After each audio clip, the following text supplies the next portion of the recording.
ایک آدمی تھا تو اس کی بیوی انتقال کر گئی اور اس نے طلاق دے دی. 10-11 سال کا اس کا بیٹا تھا. اس نے دوسری شادی کر لی. ایک دن اپنے بیٹے سے کہنے لگا بیٹے وہ سگی اماں ٹھیک تھی یا یہ والی ٹھیک ہے؟ تو بیٹا کہنے لگا ابا جی یہ ٹھیک ہے، وہ سگی امی جھوٹ بڑے بولتی تھی، سگی امی جھوٹ بڑے بولتی تھی، جھوٹی تھی، یہ سچی ہے. اس نے کہا بیوقوف تیری ماں جھوٹی تھی. اس نے کہا ابا بڑی. کہا کس طرح؟ کہنے لگا ابا جی میں نا کبھی، آپ کو پتا میں شرارتی ہوں، کبھی میں شرارت کرتا تھا نا کوئی برتن توڑ دیتا تھا تو میری سگی اماں مجھے تھپڑ مار کے باہر نکالتی تھی، کہتی تھی میں تالا لگاؤں گی باورچی خانے کو، تجھے ساری رات روٹی نہیں دینی، تو آج بھوکا ہی رہے گا، بالکل نہیں دینا، ساری رات نہیں دینا. بڑے دعوے کرتی تھی، قسمیں اٹھاتی تھی، پر بڑی جھوٹی تھی. آدھا گھنٹہ بھی نہیں گزرتا تھا تو گلیوں میں مجھے ڈھونڈنے لگ جاتی تھی، ڈھونڈ کے لاتی تھی، ڈھونڈ کے، اور لا کے نا تو غلطی میری ہوتی تھی، رونا میری اماں شروع کر دیتی تھی. اور مینو نہ ستایا کر وے پترا. پھر میری مرضی کا کھانا مجھے پکا کے دیتی تھی، میری مرضی کا. اور پھر میری اماں مجھے تحفہ بھی دیتی تھی. ابا جی وہ جھوٹی تھی، پہلے کہہ رہی تھی ساری رات نہیں دینا، اب آدھا گھنٹہ. یہ بڑی سچی ہے جواب بھائی ہے. میں شرارت کرتا ہوں تو تھپڑ مار کے نکال دیتی ہے، کہتی ہے روٹی نہیں دینی. پھر میں ساری رات رو کے گزارتا ہوں پر نہیں دیتی. یہ سچی ہے، وہ جھوٹی تھی. تم ماں کے درد کو کیا سمجھے؟ بچے تو کہتے ہیں اماں نے ہمیں قید کر دیا، اماں کہتی ہے میری مرضی سے کھاؤ، اور تجھے نہیں پتا اس نے قید نہیں کیا، وہ تم سے پیار بڑا سچا کرتا ہے، اور بڑا سچا پیار کرتی ہے تیرے ساتھ، بڑا سچا. بیٹا برگر کھا کے آ جاتا ہے، اماں کہتی ہے روٹی کھا لے، کہتا نہیں آپ نے بینگن پکائے ہوئے ہیں میں نے نہیں کھانے. تو اماں منتیں کرتی ہے، کہتی ہے چل توں دس کی کھانا ہے، تینوں سیویاں نہ بنا دیا، فٹافٹ دال پک جائے گی، کیا کھائے گا؟ ابا جی میری طرح قریب سے کہتے ہیں چھڈ پر بھوک لگے گی تو آپ ہی کھا لے گا. لیکن اماں کہتی ہے اس نے روٹی نہ کھائی تو مجھے نیند نہیں آئے گی. تو اس درد کو سمجھنا. ماں کے سینے میں نا دیکھیں نا، ایک بچی ہوتی ہے BA وہ اس نے کر لیا، اس کی اماں روز کہتی ہے بیٹے سویرے اٹھا کر. ساس کے پاس جائے گی تو وہ کہے گی کہ اس کی اماں نے سویرے اٹھنا سکھایا ہی نہیں. اب بیٹی کہتی ہے اماں جدو جاواں گی ویکھی جائے گی. اچھا اس کی شادی ہو گئی، اس کی ساس نے آہستہ آہستہ شکوے شروع کر دیے، خامن سے کہنے لگی تو اس کو اٹھاتا ہی نہیں سویرے. وہ بھی کہتا ہے کمرے میں جا کے اماں شکوا کرتی ہے تو اٹھتی نہیں. اور بچی لاڈلی تھی، وہ نہیں تھی اٹھتی ٹائم پہ. زندگی کے 22 سال 23 سال وہ سویرے نہیں اٹھی، وقت پہ نہیں اٹھی، مثال دے رہا ہوں. پھر اسی بیٹی کو اللہ نے ایک بیٹا عطا کر دی. صبح 100 آواز اس کی اماں دیتی تھی پر اس کی آنکھ نہیں کھلتی تھی. لیکن اسی بیٹی کا بیٹا سحری کے وقت ہلکا سا روتا ہے، ساری دنیا سوئی ہے پر اماں اس کی فٹافٹ جاگتی ہے، فٹافٹ جاگتی ہے. میں غلام ہوں ایک آستانے کا، اور میں سمجھتا ہوں جو کسی کا مرید ہی نہیں اس پر تو سایہ ہی نہیں، اسے چاہیے کسی بزرگ کا سایہ حاصل کرے. لیکن بھائی یہ بات بھی بڑی سچی ہے کہ میرے جیسے پیر کے ہاتھ میں 5000 روپیہ نذرانہ دو نا، پیر صاحب دعا کرنا، تو پیر صاحب نے دعا پکی یاد کی ہوئی ہے سب کے لیے، رٹی رٹائی، اللہ خیر کرے اللہ بھلا کرے، اور سب کے لیے رٹا لگایا ہوا ہے. اور اماں کو بیٹا ویسے ہی کہہ جائے، ویسے ہی اماں میں انٹرویو دینے جا رہا ہوں ذرا دعا کرنا، وہ بیبیاں منگا کے دعائے تنجینہ پڑھانا شروع کر دیتی ہے، اور ساری ساری رات مسلح پہ بیٹھی. اس درد کو سمجھنا. اور بھائی بڑا ویل ڈریس بیٹا ہوتا ہے، ویل ڈریس نوجوان، وہ 18,000 کا جوڑا پہنتا ہے، 7,000 کا جوتا خریدتا ہے، وہ قیمتی قسم کی گھڑی استعمال کرتا ہے.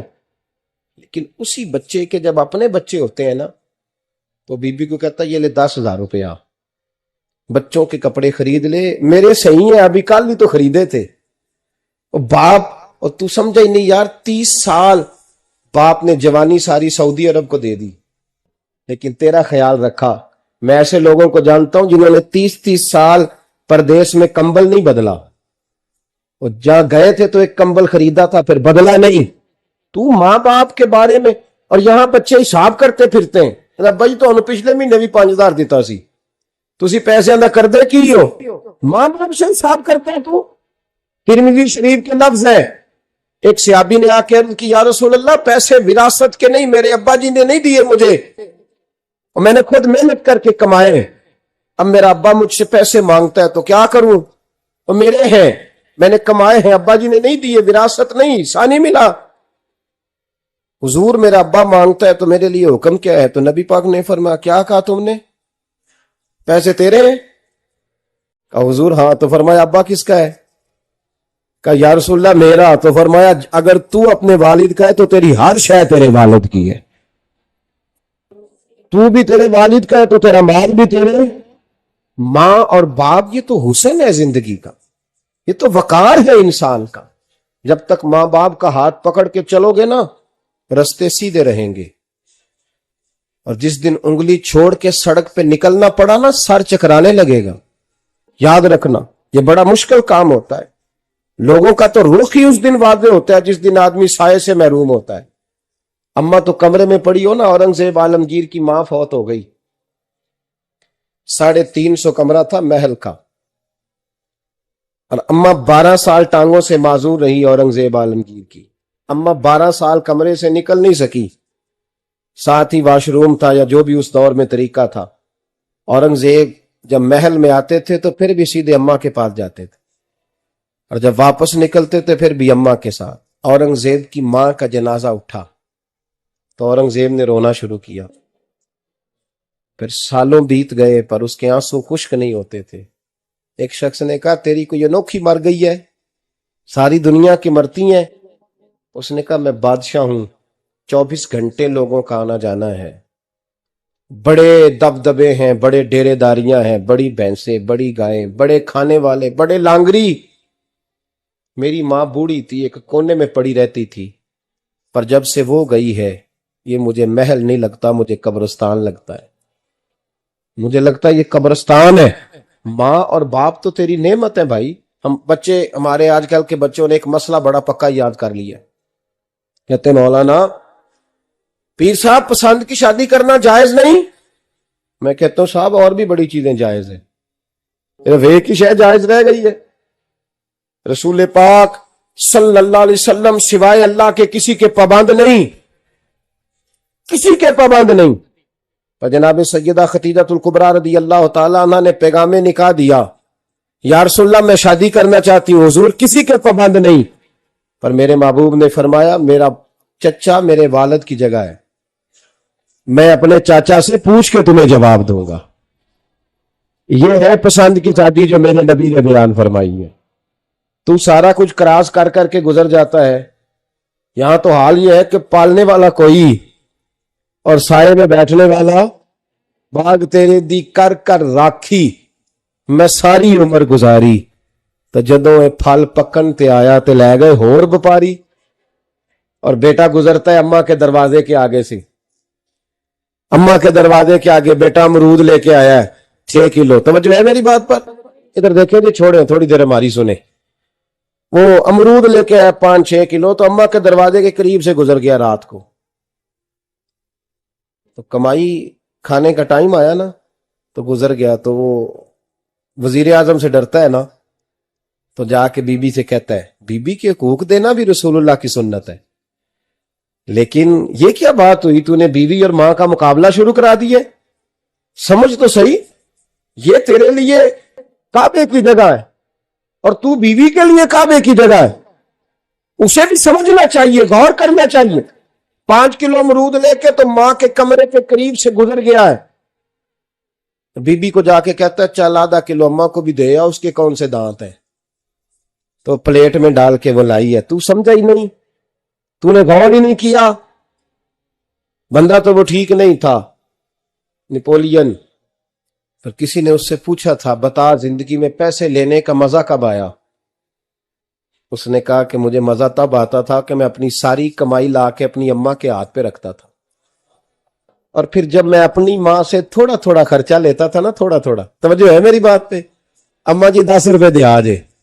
کہ تو جب میں تھوڑا تھوڑا خرچہ لیتا تھا نا تو مجھے یوں لگتا تھا جیسے میں بادشاہ وقت کے سامنے کھڑا ہوں اور وہ خزانے کا منہ کھول کھول کے مجھے دیتا جا رہا ہے.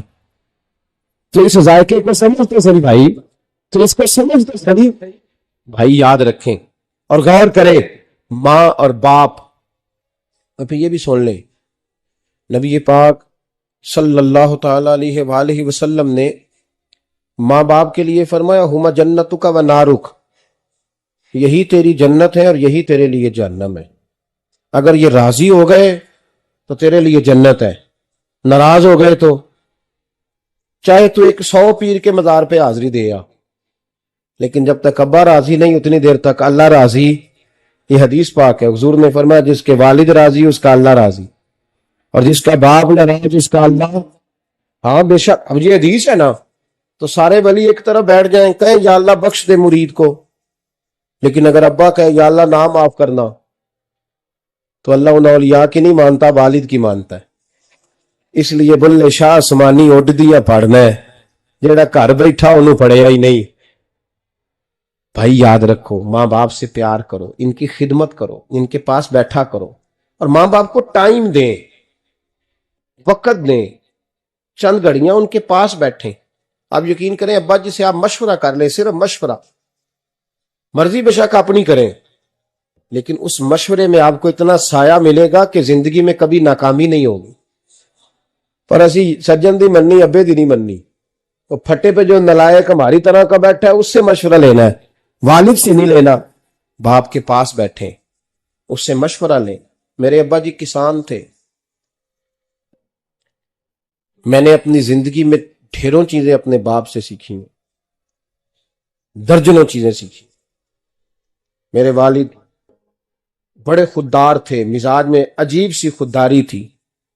کوئی بندہ کبھی حال پوچھ لیتا تھا نا کہ حالات کس طرح کے ہیں، تو فرماتے تھے بھائی اگر بتانا ہوا تو اپنے اللہ کو بتاؤں گا. الحمدللہ بڑا فضل ہے، میں نے ان کے ہاتھوں پہ ہمیشہ چھالے دیکھے، ہمیشہ چھالے، لیکن ان کا ہاتھ کبھی کسی دنیا دار کے سامنے پھیلتا ہوا نہیں دیکھا. لوگ مجھے کہتے ہیں آپ کس پیر صاحب کے صاحبزادے ہیں، تو میں کہتا ہوں میں اس پیر کا صاحبزادہ ہوں جس نے محنت کر کے حلال کی کمائی کھائی ساری زندگی. یہ لوگ پیر نہیں ہوتے، یہ مرشد نہیں ہوتے، اور میں نے درجنوں چیزیں سیکھی ان سے. تو سیکھنے تو بیٹھ، تجھے ہزاروں چیزیں ملیں گی. بھائی اپنی زندگی میں ماں باپ کی طرف دیکھو، سب سے ضروری کام ہے انہیں وقت دو. اماں کے او بھائی بڑا مشکل ہے دنیا داروں سے تعریف کرانا. اماں دے کول تے ایویں 2 منٹ راتی بھئی نہ آکھی اماں پیر کٹے نہ رضائی جو تیرے گھٹ چھڑا. اماں کہندی جا میرا پتر تھکیا آیا ہے تو سو جا کے، میں کدو کام لگی سا، میں کدو حال وان ڈئی سا، جا سو جا کے. بس یہ کاروائی ہے. تو نے 2 منٹ کے لیے کہہ دیا، سویرے پورے محلے میں تیری اماں کہے گی اللہ میرے پتر ورگا پتر سارے نو دے. راتی آندا ہے تے مینوں گھٹ کے سوندا ہے، اللہ کٹیا کوئی نہیں سنانی کاروائی پائی سو، لیکن وہ سب کو بتاتی. تو بھائی اتنی قیمتی چیز اور تو چھوڑ کے میں ابھی جلسے سے دیر سے آتا تھا نا، اب تو جاتا نہیں زیادہ جگہوں پہ. کوشش کرتا ہوں کہ چلو ماحول کے مطابق، تھوڑا خشک آدمی ہوں تو ہر جگہ سیٹ نہیں ہو پاتا، اس لیے کم جاتا ہوں.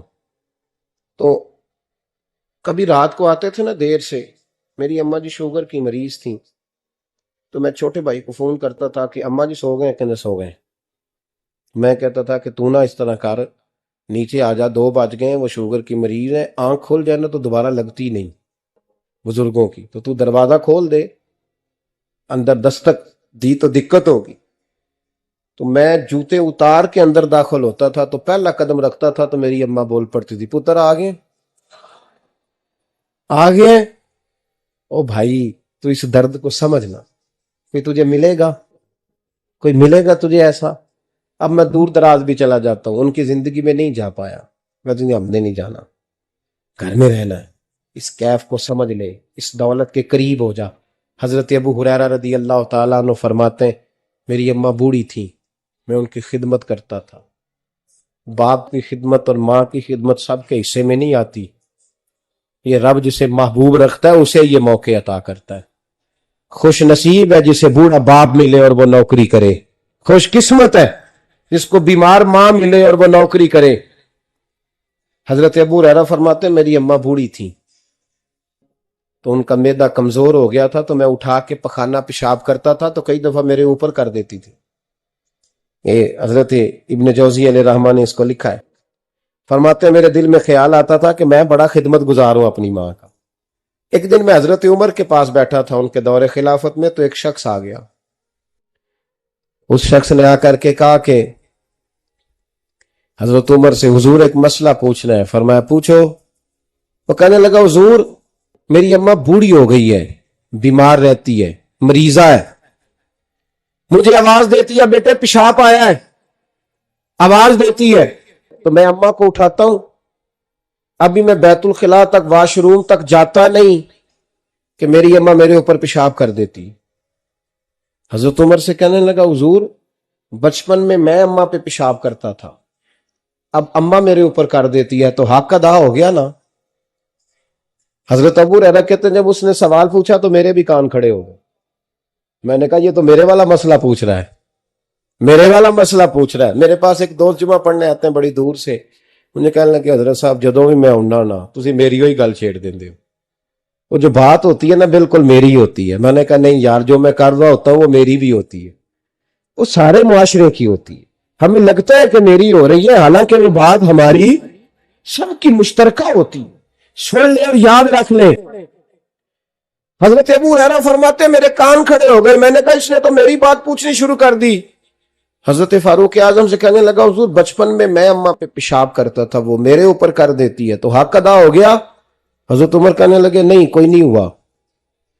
اس نے کہا حضور مجھے سمجھائیں، وہ سارے کام جو میں اماں کے ساتھ کرتا تھا اماں میرے ساتھ کرتی ہے تو کیوں نہیں ہوا؟ حضرت عمر کہنے لگے بھائی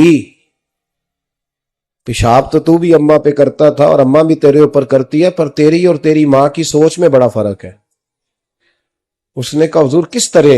تو کیا جواب ہے سیدنا فاروق اعظم کا، لو کان نبی بعد لکان عمر بن خطاب، کیا جواب ہے؟ حضرت عمر فرمانے لگے تیری اور تیری ماں کی سوچ میں بڑا فرق ہے۔ کہا حضور کس طرح؟ فرمایا جب تیری اماں تیرے اوپر پیشاب کرتی ہے نا تو دعا کرتا ہے کہ یا اللہ بوڑھی ہو گئی ہے اسے پردہ دے دے، اور جب تو اپنی اماں پہ پیشاب کرتا تھا تو وہ دعا کرتی تھی یا اللہ میرے لال کو لمبی زندگی عطا فرما۔ فرمایا یہ تیرا اور اس کا فرق ہے۔ کہا جب تیری اور تیری ماں کی سوچ میں۔ اور نبی پاک صلی اللہ علیہ وسلم نے فرمایا ہے جتنے بھی گناہ انسان کرتا ہے نا اللہ کریم سزا کو روک دیتا ہے، قیامت میں سزا دے گا، اور جو ماں باپ کا نافرمان ہے نا اس کو دنیا میں بھی سزا ملے، جو ماں باپ کا نافرمان ہے اسے دنیا میں بھی۔ آپ یقین کریں بچے تھوڑا سا پڑ جاتے ہیں بیچارے تو ماں باپ سے کہتے ہیں ابا جی تسی پرانے دور دے تو انہوں کی پتا ہوئے، اور تجھے پتہ ہی نہیں بھائی، تجھے خبر ہی نہیں، یہ پرانے دور کے نہیں، تو بیوقوفوں کے دور کا ہے، تو سمجھ یہ کوئی تعلیم ہے؟ اکبر الہآبادی نے کہا تھا ہم ایسی لاکھوں کتابیں قابل ضبطی سمجھتے ہیں، ضبط کرنے کو دل کرتا ہے، ہم ایسی لاکھوں کتابیں قابل ضبطی سمجھتے ہیں جن کو پڑھ کے بیٹے باپ کو خبتی سمجھتے ہیں۔ باتیں کرنے والی ماں اور باپ اتنا بڑا درجہ ہے، اور بھائی سن لو اور اس بات کو یاد رکھنا، دنیا میں سیابی ہونے سے بڑی ولایت کوئی نہیں۔